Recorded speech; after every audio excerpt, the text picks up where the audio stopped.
Social மீடியாவில் கொஞ்ச நாளாக பார்த்துட்ருப்பீங்க, நான் தனியாக வீடியோ பண்ணிகிட்ருக்கேன்னு. அதை பற்றி கொஞ்சம் பேசிடலாம், கிளாரிஃபை கொடுக்கலான்னு தாங்க. February மாதம் 2019 நான் மைக் செட் சேனலில் முதல்ல வீடியோ பண்ண ஸ்டார்ட் பண்ணேன். அதுலேருந்து மைக் செட்டோட ஃபாலோவர் சப்ஸ்கிரைபருக்காக ஒரு 6 ஆண்டு காலம் இதை பண்ணக்கூடிய வாய்ப்பு, பாக்கியம் எனக்கு கிடைச்சிதுங்க ஐயா. இன்றைக்கி எங்கே தொடங்கினோ அதே இடத்துல இருந்து மரியாதையோடு, அன்போடு, பண்போடு என்னோடய பாதை வேறு, நான் பண்ண வேண்டிய கண்டென்ட் வேறு, அடைய வேண்டிய இலக்கு வேறு, இன்னும் நிறைய மக்களை இணைக்கணும், நிறைய பேரை சந்திக்கணும் அப்படின்றதால நான் அந்த மைக் செட் சேனலில் சொல்லிட்டு வெளியே வந்துட்டேங்க ஐயா. இதுதான் தமிழர் பண்பாடும் கூட.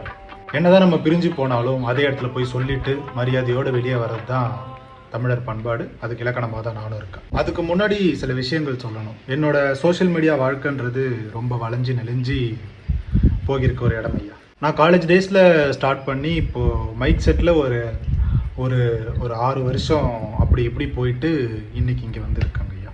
நடுவில் என்ன வேறு சேனலில் யாரும் கூப்பிடல, நானும் போய் ட்ரை பண்ணலை.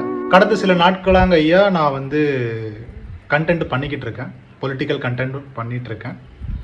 இதில் சில பேருங்க ஐயா என்ன இன்பாக்ஸில் ரொம்ப அசிங்கசியமாக கேட்குறீங்க. நேரில் பார்க்கும்போது இவன் என்னைக்கா தனியாக மாட்டுவானா அப்படின்ற மாதிரி என்னை முறைக்கிறீங்கன்னு எனக்கு தெரியுதுங்க ஐயா. நான் என்ன சொல்ல விரும்புகிறேன்னா, நானும் உங்களை மாதிரி தான் டிவி கேட்க ஓட்டு போட்டு, நீங்கள் நம்புவீங்களான்னு தெரில, இப்போவும் எங்கள் வீட்டில் கரண்ட் இல்லைங்க ஐயா. வேர்க்க விறுவிறுக்க அப்பப்போ துண்டை எடுத்து மூஞ்சி தொடச்சிட்டு தாங்க ஐயா நான் பேசிக்கிட்டு இருக்கேன்.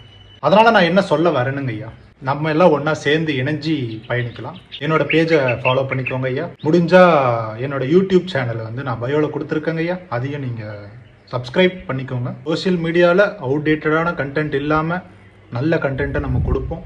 பொறுமை பொறுமை பொறுமை. நம்ம எல்லாம் பொறுமை காத்து, நான் திரும்பவும் அந்த வார்த்தையை பயன்படுத்துறேங்க ஐயா. ஒரு பில்டிங் கட்டுறோம், அது பேஸ்மெண்ட்ல இருந்து அழகா மேலே எழுப்பணுங்க ஐயா. சில ஆண்டு காலம் நான் இந்த சோஷியல் மீடியாவில் பயணிச்சு இன்னைக்கு இந்த இடத்துக்கு வந்திருக்கேங்க ஐயா. கூட இருங்க, ஒன்னா இருங்க, நம்ம ஒன்னா இருந்து முன்னேறலாம் ஐயா. நன்றி.